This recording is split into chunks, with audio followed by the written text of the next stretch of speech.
Hi, I'm Harvey Blankfeld, host of Las Vegas Real Estate Now and principal of the Blankfeld Group at Berkshire Hathaway Home Services of Nevada.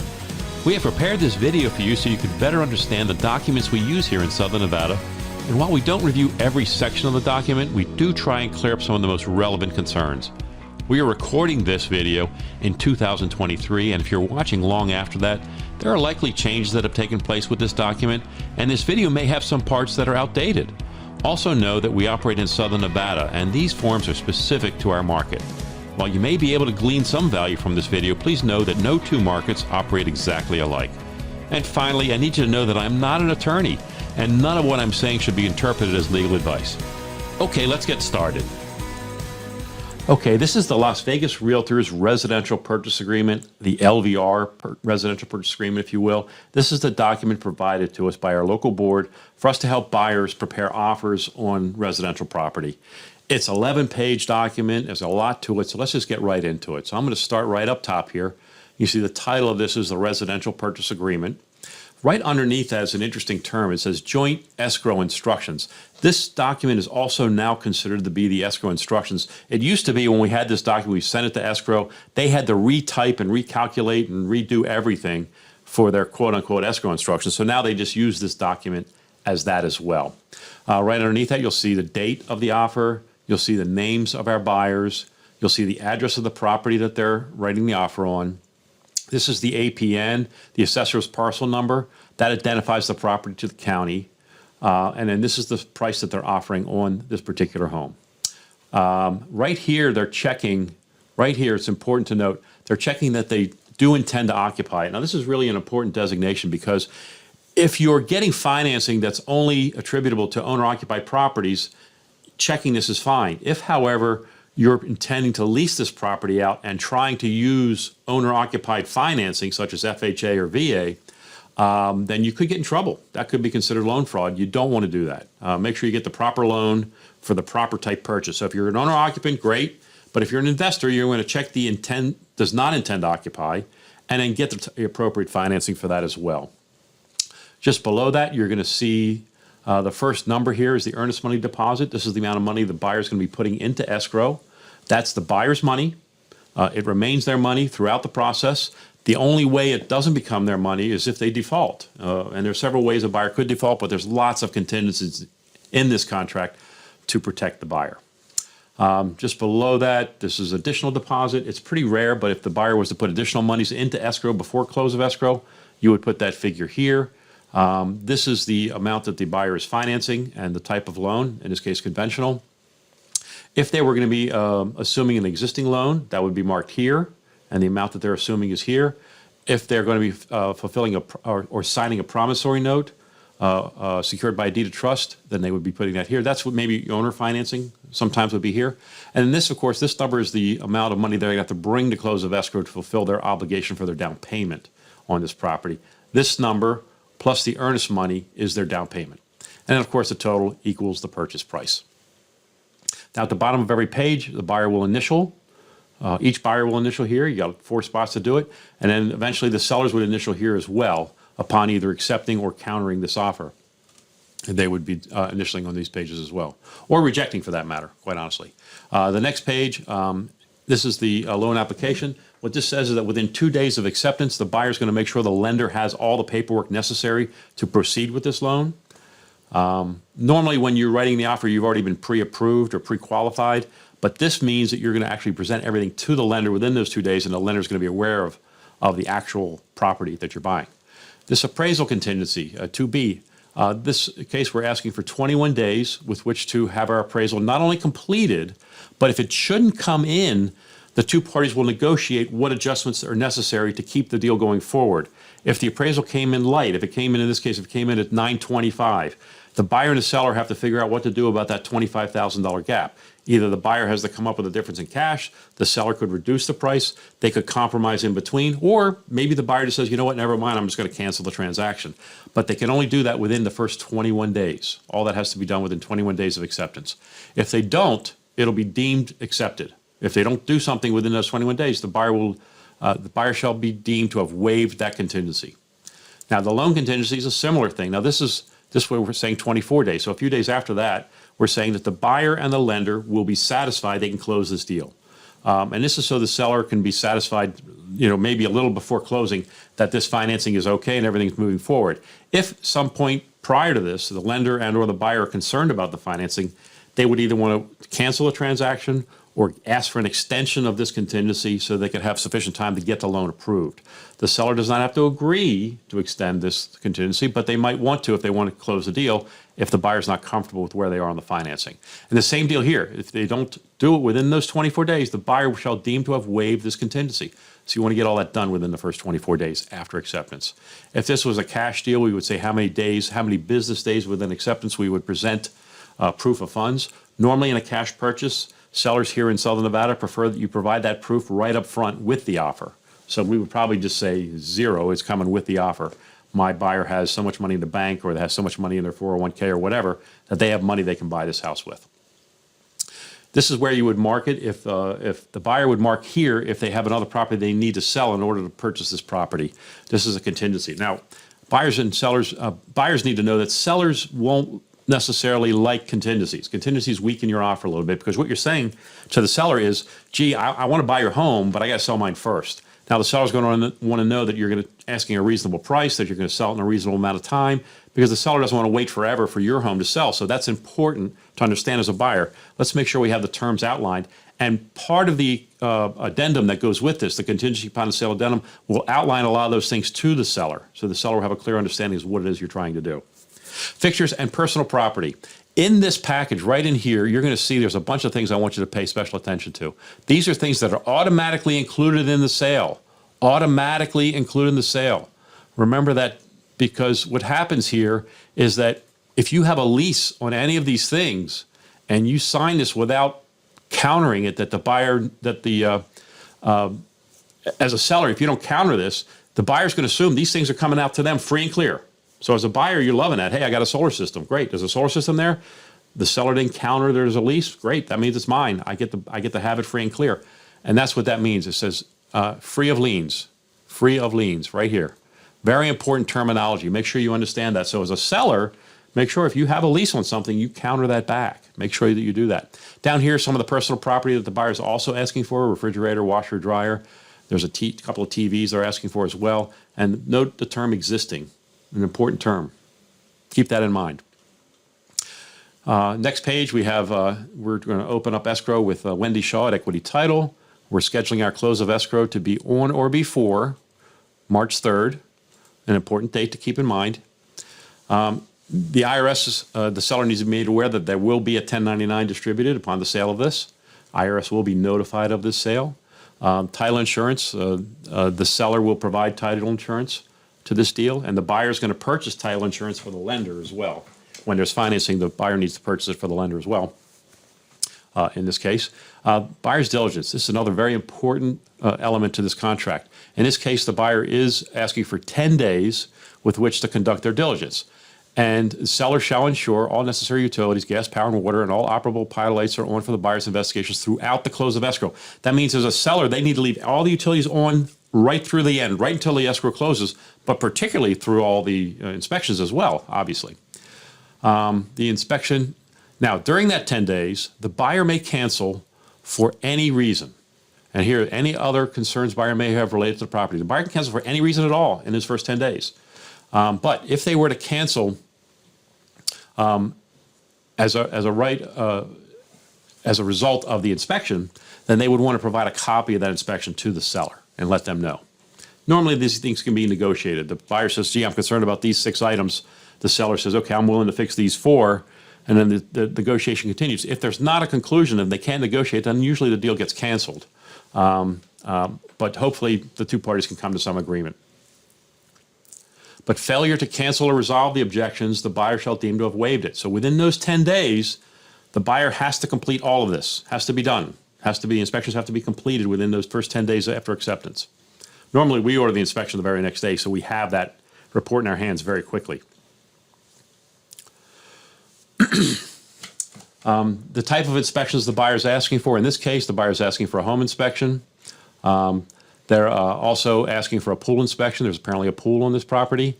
The other elements, the other possible inspections, the buyer has chosen to either waive or deem them not applicable. Not applicable should only be those systems which aren't in place, and waived should be those things that are possibly there, but the buyer's not interested in following through on an inspection immediately. However, right below that is what they call certifications. In the event that home inspection reveals areas of concern, the buyer reserves the right to do follow-up. And it may want to extend their diligence if that is the case, and may want to extend that 10 days. The buyer's request for repairs, the buyer should submit that within the time frame, and understand that the seller has to have some time to evaluate it. Perhaps the seller wants to investigate the costs. Those are all part of this negotiation in terms of diligence. Here's how the fees and prorations related to title, escrow, and appraisals are divvied up. And these are negotiable, but this is the normal course when you have financing, guys. Escrow fees are split 50-50. The seller is going to pay the transfer tax. The buyer is going to pay the lender's title policy, which I kind of described to you a moment ago. The buyer is going to pay for the appraisal. The seller is going to pay for their title insurance policy. And then if there's anything else, it will be added here. The preliminary title report needs to be provided to the buyer within 10 business days of acceptance. And once they receive it, they have 5 days to review it. And if there is a concern, the seller would have 5 days to correct that concern. Closing fees. In this case, we're not asking for any as a buyer, but we could, and we're saying whether they are included or excluding costs which seller must pay pursuant to loan programs. There's very little in the way that the seller must ever pay, but I always just say including just to make the seller feel comfortable. Home protection plan. This is a buyer's asking for the seller to provide them a home warranty. They're requiring it with Old Republic Home Protection. They're asking the seller to pay for it. They're telling the seller that they believe the price to be $795. Now, if the buyer could go beyond that and get the seller to pay $795, the buyer wants to add additional, they could at close of escrow, but they're asking the seller to commit to this amount. Transfer of title would be upon close of escrow. Common interest community, HOAs. The seller must request the resale package, which is all the documents that we need from the HOA within 2 business days of acceptance. That's something that if I'm a listing agent, I do for my sellers. The buyer may cancel the agreement without penalty till midnight of the 5th day after receiving that document, after receiving that resale package. And the buyer does not receive the package within 15 days of acceptance, they can cancel. They don't have to, but they can, without any penalty. So the seller, you're going to want to make sure you get that package to the buyer in a timely manner. Down here is another divvying of expenses related to the HOA. In this case, the buyer is asking the seller to pay all of them, except for in this case, the buyer is willing to pay the capital contribution fee. But these are all negotiable, guys. The buyer is also asking the seller to provide a seller's real property disclosure form. That's actually part of Nevada law. And they're also asking to provide any construction defect claim disorder. If they marked yes on the real property disclosure to that question, they want to provide a disclosure with that as well. So if there was some construction defect claim, the buyer is going to want to be aware of that. There's other opportunities to procure these other documents or ask for these documents. The buyer can request them, and then the seller could provide them easily enough. Lead-based paint would only be if the home was built before 1978. Of course, we're going to follow all the rules of federal fair housing. The buyer is also letting the seller know that within 3 days of close of escrow, they would like to do their walkthrough. The walkthrough is not a time for additional inspection, but it is a time to make sure that the house is in basically the same condition as when the buyer saw it, and also any repairs that were requested were done to the buyer's satisfaction. Sellers know this. If you get a request for repairs, one of the things you're going to see on that is that it be done by licensed professionals, higher licensed professionals. You don't want that workmanship to come back to you later because it wasn't done properly. Delivery of this property would be at close of escrow. If it was some other date, you would put that in here. Risk of loss. Basically what this says, if the property is destroyed before close of escrow, it's the seller's issue. If it's destroyed after close of escrow, it's the buyer's issue, basically, is what that says. This can't be assigned without permission of both parties. To cancel the agreement, the buyer would be entitled to a refund of their earnest money deposit as long as they do it within their contingencies. If there's a lawsuit, everyone agrees to mediation first. If the seller were to default, the buyer could sue the seller for what's called specific performance or may seek to recover damages as well. If the buyer defaults, the sole legal recourse for the seller is to retain the earnest money deposit. Escrow is a neutral third party. They're like the banker of the deal. They collect the money and distribute the monies appropriately, and they have to have a balance sheet. Everything has to check off, has to balance exactly. If there was a dispute about earnest money, and the deal didn't close, escrow reserves the right to charge the parties to hold that money because they don't want that money sitting there forever. And that's what this means. Brokers, at Berkshire Hathaway, we have what we call our BAC. That's noted here. The buyer, in this case, will be paying us. In my case, it's $350 at this time. That goes to our brokerage. Basically, we use it to help retain legal counsel and for the brokerage's efforts in the transaction. Hold harmless. Okay, so this is an important term. I've seen this term used in marketing all the time, but you need to know that in this contract, this is always the case. The property will be sold as is, where is, without representations or warranties. That's the way it is, guys. The property is what it is what you think it is, and what we say it is. If it turns out later on you determine that, gee, the house was said it was 3,000 square feet, and I found out later it was 2,992 square feet, that's not relevant to this contract. That's what this is saying, basically. These are the definitions, the abbreviations, the acronyms. All the definitions are here. By signing this, once delivery and notice is received, deliveries are received, then it's considered acceptable. And you're signing it knowing what you're signing. The HUD VA FHA Escape Clause. This is an important clause. If you're using FHA or VA financing, what this basically says, if the appraisal doesn't come in, no matter when, the buyer has a right to cancel and move on. And so that our appraisal clause in this doesn't pertain to somebody using FHA or VA financing. However, it doesn't preclude the buyer's right to continue to negotiate with the seller or pay that difference. The buyer has every right to pay that difference. There's nothing here that says the seller has to reduce, but they could reduce. The buyer could come up. They could split the difference. There's a number of courses to follow. Other essential terms, two important things here. Time is of the essence. Nobody can unduly stall in this transaction. And of course, the other one is any changes need to be in writing by each and signed by each party. There's other terms in here, but those are the two most critical things. This is a legally binding contract. Look at those capital bold letters. Look at that. That's big. That's big time. This is a serious agreement. And there's other very important terms in here. But you just need to understand that if you want a lawyer to review this, absolutely have a lawyer review this. We use this all the time, but we're not attorneys. So by all means, if you're a little concerned about some of the elements, take it to your attorney, let them tell you their opinion. Down here, additional terms. This is something I like to write in for my buyers to protect them from that diligence expiring because the seller's taking too long to respond. So what I say, the seller and buyer agree that the diligence deadline will be extended 1 day for each day taken by the seller to respond to the request for repair. So if I give them a request for repairs on the 7th day, but they don't give me an answer, each day they wait, I get an extra day of diligence so that the seller can't stall their response. This kind of gives us protection for our buyers. That's something we like to use in our contract. Down here is where the identifies me as the buyer's agent and my brokerage and all my contact information. It lets the sellers know whether or not I have any interest in this transaction other than being the agent. It gives the seller a deadline with which to respond by. And here's the seller's names. I'm sorry, my buyer's names. These are my buyer's names, George and Elaine. And then the next page has the listing agent and their broker, Cheech and Chong. The seller would then complete this part, just letting us know whether or not they have a license, identify whether they have a license or not, letting us know whether or not they're a foreign national. That's really important to this transaction. And then whether they're accepting it, whether they're going to counter it, or whether they're going to reject it. That's the three choices by the seller.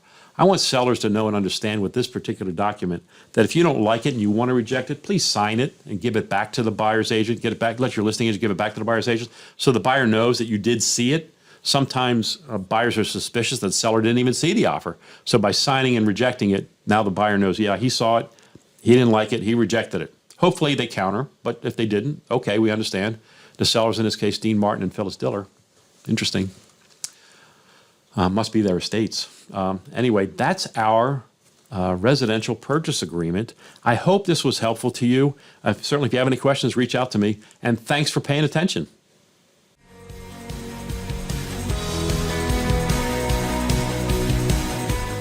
I hope you found this video helpful. Please feel free to review our other videos at www.lvrealestateradio.com. And once again, thank you for taking the time to learn about this document. And if you have any questions, just call or text me at 702 203 1165.